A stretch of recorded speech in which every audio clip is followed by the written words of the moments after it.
Hello friends, எல்லாரும் எப்படி இருக்கீங்க? நான் ரொம்ப சூப்பராக இருக்கேன். இன்றைக்கி வந்து பார்த்திங்கன்னா டியூஸ்டே, நல்ல மழை வேறு. இன்றைக்கான விலாகில் சாஹி துக்ரா முகலாய ரெசிபி அதையும் செய்ய போகிறோம். அப்புறம் ஊறுகாய் அதையும் செய்ய போகிறோம். நல்லாயிருக்கும். ஃபுல் வீடியோவும் பாருங்கள். வெல்கம் டு கீஷு சமையல்.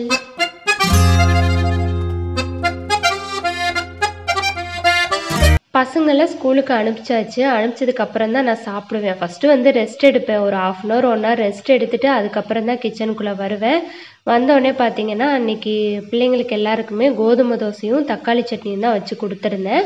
கோதுமை மாவு கரைச்சது கொஞ்சம் தான் இருந்துச்சு. ஒரு தோசைக்கு தான் வந்துச்சு. சரி, அது ஒரு தோசை போதும், அரிசி மாவு ஒரு தோசை ஊற்றிக்கலாம் அப்படின்ட்டு ஊற்றிட்டேன். 2 தோசை. கொஞ்சமாக பிரியாணி செஞ்சுருந்தேன் பாப்பாவுக்கு. வெஜ் பிரியாணி கேட்டிருந்தா. லஞ்சுக்கு வெஜ் பிரியாணியும் தயிர் வெங்காயமும் கொடுத்துருந்தேன். அவள் கேட்டிருந்ததுனால அதை செஞ்சுட்டேன். எல்லாருக்குமே சேர்த்து செஞ்சு ஹாட் பாக்ஸில் போட்டு வச்சிட்டேன். சரி, அதுலேருந்து கொஞ்சமாக எடுத்து சாப்பிட்டுக்கலாம், 2 தோசை போதும் அப்படின்னு சாப்பிட்டுட்டேன். வெரைட்டி ரைஸ் மாதிரி ஏதாவது செய்கிறதா இருந்தால் அதை மத்தியானம் தான் செய்வேன். பசங்கள்லாம் லீவ் டைமில் தான் செய்வேன். இந்த தடவை காலையிலேயே செஞ்சு ஹாட் பாக்ஸில் போட்டு வச்சுருக்கேன். மதியம் என்ன சொல்லி சாப்பிடுவாங்களோ ஹஸ்பண்ட் அப்படின்னு நினச்சேன். பரவாயில்ல, ஒன்றும் சொல்லலை. அவங்க பாட்டுக்கு சாப்பிட்டுட்டாங்க வயிற்றுக்கு. சமையல் வேலை முடிஞ்சு. ஆனால் எக்ஸ்ட்ரா வேலைங்கள்லாம் இன்னும் இருக்குது. அதெல்லாம் இனிமேல் தான் ஒன்று ஒன்றா ஆரம்பிக்கணும். முதல்ல சாப்பிட்ருவோம், அப்புறம் ஒன்று ஒன்றா ஆரம்பிச்சிருவோம். பசங்களை ஸ்கூலுக்கு அனுப்புறதுக்குள்ளே எல்லாமே பரப்பி கிடக்கும். அது எல்லாமே இனிமேல் தான் ஒன்று ஒன்றா எடுத்து வைக்கணும். முதல்ல வாஷிங் மிஷின் போட்டுருவோம், அது ஓடிக்கிட்டு இருக்கட்டும். அதுக்குள்ளே மற்ற வேலையெல்லாம் பார்த்துடலான்னு போட்டுட்டேன். மழை வர மாதிரி வெளியில் நல்லா காற்று வேற அடிக்குது. மழை வந்துருமோ தெரியல. அதனால கொஞ்சம் துணி மட்டும் போட்டேன். முக்கியமான துணி மட்டும் போட்டுட்டு மற்றதெல்லாம் அப்படியே வச்சிட்டேன். சரி, நாளை கழித்து போட்டுக்கலாம் அப்படின்ட்டு. பொதுவாகவே பசங்களோட யூனிஃபார்ம், ஹஸ்பண்டோட யூனிஃபார்ம்லாம் பார்த்தீங்களா, அந்த காலர்கிட்டலாம் அழுக்கு படிஞ்சிரும். அதை நான் என்ன பண்ணுவேன்னா, அந்த சோப் லிக்விட் போட்டு லேசாக தேய்ச்சி விட்டுட்டு அதுக்கப்புறம் வாஷிங் மிஷினில் போட்டுருவேன். க்ளீனாக போயிடும் அழுக்கு எல்லாமே. எங்கெல்லாம் அழுக்கு இருக்கோ அங்கெல்லாம் அந்த மாதிரி லிக்விட் போட்டு தேய்ச்சி விட்டுருங்க. ட்ரை பண்ணி பாருங்கள். இப்போ டைம் பார்த்தீங்கன்னா 9:30 ஆகுது. இப்போ தான் நான் பெட்ஷீட் எல்லாம் எடுத்து வச்சுக்கிட்டு இருக்கேன். வேலையை தொட்டுட்டோம் அப்படின்னா ஒன்றுன்னா இழுத்துக்கிட்டே போயிடும். அதனாலவே சாப்பிட்டுட்டு அதுக்கப்புறமா பொறுமையாக வேலையை ஆரம்பிப்பேன். கரெக்டாக 12:30க்குள்ளே கடகடன்னு எல்லா வேலையும் முடிச்சிடுவேன். சில டைம் இருந்துச்சுன்னா பாப்பா காலையிலே மடித்து வச்சிருவா பெட்ஷீட் எல்லாத்தையுமே. சில டைம் வந்து அவளே கிளம்ப லேட் ஆகிடும். அதனால் அப்படியே சுருட்டி போட்டு வச்சுருவா. நான் அதுக்கப்புறம் மடித்து வச்சுப்பேன். எல்லாத்தையும் ஒதுங்க வச்சுட்டாலே போதும், 90% வேலை முடிஞ்சது மாதிரி. சில சமயம் நான் வேலை பார்த்துட்டு இருக்கும் போதே எனக்கு ஃபோன் வரும். அம்மாட்ட, அக்காட்ட, ஃப்ரெண்ட்ஸ், ரிலேட்டிவ் யாராவது கூப்பிடுவாங்க. அந்த டைமில் நான் காதில் வச்சுக்கிட்டே வேலை பார்த்துட்ருப்பேன். ஏன்னா ஃபோனில் பேச ஆரம்பித்தோன்னா 1/2 அன் ஹவர் 1 ஹவர் அப்படியே ஓடிடும். அதனால நம்மளுக்கு பேசவும் வேணும், வேலையும் நடக்கணும் அப்படின்னா காதில் வச்சுட்டே அப்படியே வேலை பார்த்துட்டே பேசுவேன். 2 வேலையும் ஒரே மாதிரி நடந்துடும். வேலை பார்க்குற அலுப்புமே தெரியாது. அவ்வளோதான், எல்லாமே எடுத்து வச்சுட்டேன். இதுக்கப்புறம் நான் வீடை மட்டும் கூட்டி விட்டுட்டா போதும். இன்னும் டைம் இருக்குது. இதுக்கப்புறம் நம்ம எக்ஸ்ட்ராவாக கிச்சனில் செய்ய வேண்டிய வேலையெல்லாம் இருக்குது, அதை பார்ப்போம். கிச்சனில் சமையல் வேலை முடிஞ்சுனாவே எக்ஸ்ட்ராவாக ஏதாவது வேலை இருக்கிறதா பார்க்கலாம். இஞ்சி பூண்டு பேஸ்ட் அரைக்கலாம், நெய் உருக்கலாம், பட்டர் எடுத்து வைக்கலாம், இட்லி பொடி அரைச்சி வைக்கலாம், ஒட்டடை தட்டி விடலாம், க்ளீனிங் ஏதாவது தொடச்சி விடுறதெல்லாம் பண்ணலாம். இந்த மாதிரி எக்ஸ்ட்ராவாக உள்ள வேலையெல்லாம் பண்ணலாம். ஒரு பக்கம் பார்த்தீங்கன்னா மழை வேற இருட்டிகிட்டு இருக்கு, காற்றும் நல்லா அடிக்குது. வாஷிங் மிஷினில் துணி வேற போட்டு வச்சுருக்கேன். நான் வீட்டுக்குள்ளே தான் காய போடணும் போல். லஞ்சுக்கு எல்லாருக்குமே வெஜ் பிரியாணி செஞ்சேன்னு சொன்னேன் இல்லையா. ஆனால் தம்பி மட்டும் வெஜ் பிரியாணி சாப்பிட மாட்டான். அவனுக்கு வந்து உரப்பாக இருக்கும்னு அவனுக்கு மட்டும் ரைஸ் தனியாக வைக்கணும். எக் ரைஸ் மாதிரி வச்சு கொடுத்துட்டு அவனுக்கு ரொம்ப பிடிக்கும், சாப்பிட்ருவான். சீரகப்பொடி, சோம்பு பொடி ரெண்டத்தையுமே வீட்டிலே வறுத்துட்டு நான் வந்து பவுடராக பண்ணிடுவேன். சீரகத்தூள் வந்து இருக்குது, ஆனால் சோம்புத்தூள் மட்டும் காலி ஆகிடுச்சு. அதை மட்டும் வறுத்து எடுத்து வைக்கணும். நெல்லிக்காய் வந்து மாமா மரத்துலேருந்து பறித்து கொடுத்தாங்க. அது அப்படியே இருந்துச்சு. இப்படி இருந்தால் கெட்டு போயிடும். மாமா ஊருக்கு போயிருக்காங்க. அவங்க வர்றதுக்குள்ளே நான் ஊறுகாய் செஞ்சு வைக்கிறேன்னு சொல்லியிருக்கேன். அதனால் அதை செஞ்சு வச்சுருவோம். இன்னும் 2 டேஸில் வந்துடுவாங்க. ஒரு பக்கம் மழையை பார்த்தீங்கன்னா அடித்து ஊற்றிக்கிட்டு இருக்கு. தம்பியை வேற கூப்பிட போனோம். மழையில் போகணுன்னாவே நச நசன்னு ஒரு மாதிரியாக இருக்கும். அதுக்குள்ளே நின்றுட்டா பரவாயில்ல. சோம்புத்தூள், சீரகத்தூள் செய்கிறதுக்கு வந்து எண்ணெய் ஆட் பண்ணாமல் வெறும் கடாயில் இந்த மாதிரி ரோஸ்ட் பண்ணிக்கணும்.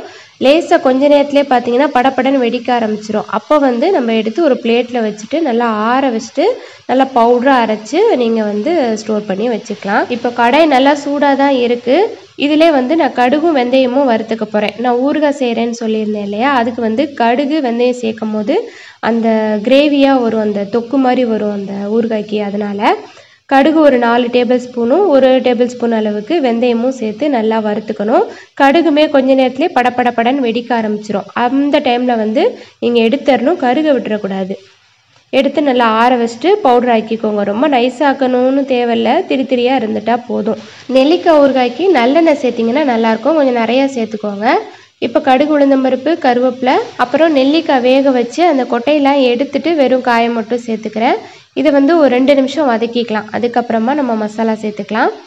கொஞ்சம் மஞ்சத்தூள், மிளகாத்தூள் 1/2 ஸ்பூன், 1 ஸ்பூன் மிளகுத்தூள் அதிகமாக சேர்த்துக்கணும். கூடவே கொஞ்சமாக பெருங்காயத்தூள், அப்புறம் அந்த கடுகு வெந்தயம் எல்லாம் நம்ம வறுத்துருந்தோம் இல்லையா, அதையும் பவுடர் பண்ணி இதோட சேர்த்துக்கோங்க. இப்போ ஒரு 5 நிமிஷம் இதை நம்ம வதக்கிக்கணும். ரொம்ப ட்ரையாக இருந்த மாதிரி இருந்துச்சுன்னா கொஞ்சம் எண்ணெய் ஆட் பண்ணிக்கோங்க, தண்ணி சேர்த்துடக்கூடாது. எண்ணெய் நிறைய சேர்க்கும் போது உங்களுக்கு ஊறுகாய் ரொம்ப நாள் கெடாமல் இருக்கும். அதனால் நல்லா மிக்ஸ் பண்ணி விட்டுட்டு இதை ஒரு 5 நிமிஷம் வேக விட்டுருங்க. அதுக்கப்புறம் ஸ்டவ் ஆஃப் பண்ணிவிட்டு ஒரு பாட்டிலில் ஸ்டோர் பண்ணிக்கலாம். சோம்பு வறுத்து வச்சுருந்தோம் இல்லையா, அதையும் நல்லா பவுடர் ஆக்கிட்டேன். ஒரு பக்கம் பார்த்திங்கன்னா ஊறுகாயும் ரெடி ஆகிடுச்சு. இதை வந்து நல்லா ஆற வச்சுட்டு ஒரு பாட்டிலில் ஸ்டோர் பண்ணிக்கோங்க. ஊறுகாயை வேணால் நீங்கள் ஃப்ரிட்ஜில் வச்சுக்கோங்க, கெட்டு போயிடும் அப்படின்னா ஃப்ரிட்ஜில் வச்சுட்டு உங்களுக்கு எப்போ தேவையோ அப்போ கொஞ்சம் கொஞ்சமாக எடுத்துக்கோங்க. இப்போ டைம் பார்த்தீங்கன்னா 12:30 ஆகிடுச்சு. நான் இதுக்கு நடுவுலையே துணியும் கூட காய போட்டு முடிச்சிட்டேன், வேலையை முடிச்சிட்டேன். போயிட்டு தம்பியை கூப்பிட்டு வந்துட்டு சாப்பிட வச்சுட்டு தூங்க வச்சுருவேன். கொஞ்சம் நேரம் நானுமே ரெஸ்ட் எடுத்துருவேன். ஈவினிங் பாப்பா ஸ்கூல்லேருந்து வந்துட்டா, அதுக்கப்புறம் தான் ஸ்நாக்ஸ் செய்ய ஆரம்பிச்சிட்டேன். இது பார்த்தீங்கன்னா சாஹி துக்ரா முகலாய ரெசிபி, ரொம்ப சூப்பராக இருக்கும். என் ஹஸ்பண்டுக்கு ரொம்ப பிடிக்கும். இதை செஞ்சுத்தான்னு ஒரு வாரமாக சொல்லிட்டு இருக்காங்க. நான் இன்றைக்கி தான் செய்ய போகிறேன். அதுக்கு பால் காய வச்சுக்கணும். தண்ணி சேர்க்காம நல்லா திக்கான பாலாக இருக்கணும். கொஞ்சம் பாலில் 2 ஸ்பூன் அளவுக்கு பால் பவுடர் சேர்த்து நல்லா மிக்ஸ் பண்ணி வச்சுக்கிறேன். உங்ககிட்ட மில்க் மேட் இருந்துச்சுன்னா நீங்கள் அதை கூட சேர்த்துக்கலாம். இல்லை அப்படின்னா எதுவுமே சேர்க்காம வெறும் பால்லையே செய்யலாம், சூப்பராக இருக்கும்.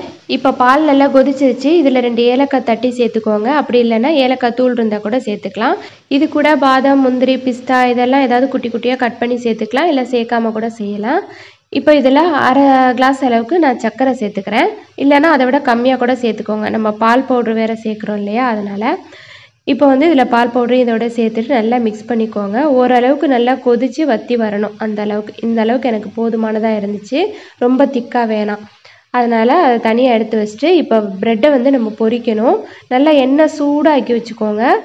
மிதமான சூடாக இருந்துச்சு அப்படின்னா எண்ணெய் நிறையா குடிக்கும். அதனால் எண்ணெய் நல்லா சூடாக்கிட்டு ப்ரெட்டை போட்டு பொரிச்சுக்கோங்க. ப்ரெட்டை போட்ட உடனேயே ஒரு செகண்ட்லேயே திருப்பி போட்டுறணும், ஏன்னா ஃபுல்லாக கருகிரும். அதுக்கப்புறம் 2 பக்கமும் நல்லா திருப்பி போட்டு ஓரளவுக்கு ரோஸ்ட் ஆன உடனே டக்குன்னு எடுத்துருங்க, ஏன்னா சீக்கிரமாக அது வந்து கருகிடும். அவ்வளோதான், இப்போ எல்லாமே ரெடி ஆகிடுச்சு. பொரிச்ச ப்ரெட்டு அப்புறம் இந்த பால் எல்லாமே சேர்த்துட்டு நீங்கள் அப்படியே சாப்பிட்டாலும் சரி, இல்லை ஃப்ரிட்ஜில் வச்சு ஜில்லுன்னு சாப்பிட்டாலும் சரி, உங்கள் விருப்பம் தான். சூப்பராக இருக்கும் சாப்பிட. ட்ரை பண்ணி பாருங்கள். நைட்டுக்கு தோசை சட்னி வச்சு சாப்பிட்டாச்சு. நாங்கள் இருக்கிற இடத்துல பார்த்தீங்கன்னா வாரத்தில் ஒரு நாள் செவ்வாய்க்கிழமை சாயங்காலம் 6 மணிக்கு மேலே வந்து சந்தை போடுவாங்க. நல்லா நிறைய காய்கறி கிடைக்கும், ஃப்ரெஷ்ஷாக கிடைக்கும். அதனால் சீக்கிரமாக சாப்பிட்டுட்டு ஒரு 8 மணி இருக்கும் நாங்கள் போயிட்டு காய்கறிலாம் வாங்கிட்டு வந்துட்டோம். ஒரு வாரத்துக்கு தேவையான காய்கறி எல்லாமே வாங்கிடுவேன். நடுவில் காய் வாங்க தேவையே இல்லை. தக்காளி, வெங்காயம், பூண்டுன்னு எல்லாமே வாங்கிடுவேன். எப்போ காய்கறி வாங்கிட்டு வந்தாலுமே தம்பி வந்து எனக்கு ஹெல்ப் பண்ணுவார். புதினா, கொத்தமல்லி, கருவேப்பிலை இது எல்லாத்தையுமே ஆஞ்சி எடுத்து வைக்கிறதுக்குள்ளேயே எனக்கு வந்து பார்த்திங்கன்னா 9:30 ஆகிடுச்சு. எல்லாத்தையும் எடுத்து ரெடி பண்ணி வச்சுட்டு தான் நான் போய் படுப்பேன்.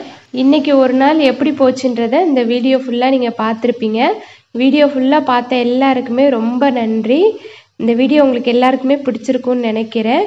கண்டிப்பாக தொடர்ந்து என்னோடய வீடியோ பார்த்தீங்கன்னா எனக்கும் ஒரு மோட்டிவேட்டாக இருக்கும்.